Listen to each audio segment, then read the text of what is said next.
భరతఖండం ఛానల్‌కి స్వాగతం. ఈరోజు నేను మీకో చిన్న విషయం చెప్పాలనుకుంటున్నాను. మనం ప్రతిరోజు నిద్ర లేవగానే మనం అనుకున్నది జరగాలి, మనకు అనుకూలంగా జరగాలి అని అనుకుంటాం. కానీ కొన్ని మనకి అనుకూలంగాను, మరికొన్ని ప్రతికూలంగాను జరుగుతాయి. ఎందుకు అని ఎప్పుడైనా ఆలోచించారా? మనం నిత్య జీవితంలో మన కోసం చేయాలనుకునే ప్రతి పనిలో 0.01% అయినా వేరే వాళ్ళకి ఇబ్బంది కలిగే విషయం ఉంటే అది జరగటానికి చాలా ఎక్కువ ఎఫర్ట్ అవసరం అవుతుంది. అంతేకాక ఎన్నో భావోద్వేగ మార్పులకి గురవ్వాల్సి ఉంది. కాజ్ ఆఫ్ ది ఎఫర్ట్ అనేది చాలా ఇంపార్టెంట్. అర్థం కాలేదు కదా? ఉదాహరణకు మహాభారతంలో పాండవ వనవాస కాలంలో అర్జునుడు ధర్మం గెలవాలని పరమశివుడి కోసం తపస్సు చేశాడు. కానీ రాజ్యం కావాలని కాదు. అందుకే శివుడు పాశుపతాస్త్రం ఇచ్చాడు.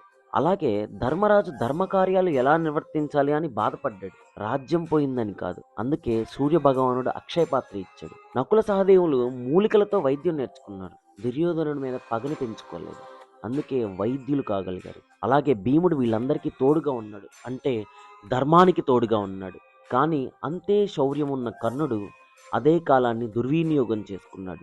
గోవులను రక్షించడం అనే పేరుతో పాండవులను వెక్కిరించడానికి దుర్యోధనుడిని ఉసిగొల్పి చివరకు భంగపడ్డాడు. నిజంగా గోవుల్ని కాపాడడం కోసం వెళ్ళుంటే కర్ణ దుర్యోధనులకి ఈ భంగపాటు జరిగేది కాదు. తరువాత అర్జునుడి మీద కోపంతో సాధన చేసి శాపాల పాలయ్యాడు. అదే సాధన ధర్మం గెలవాలని చేస్తే కర్ణుడు ఇప్పటికీ రారాజుగా మిగిలి ఉండేవాడు. మనిషి మంచివాడైన కాజ్ ఆఫ్ ది ఎఫర్ట్ అంటే ప్రయత్నం వెనకాల ఉన్న కారణం మంచిదై ఉండాలి.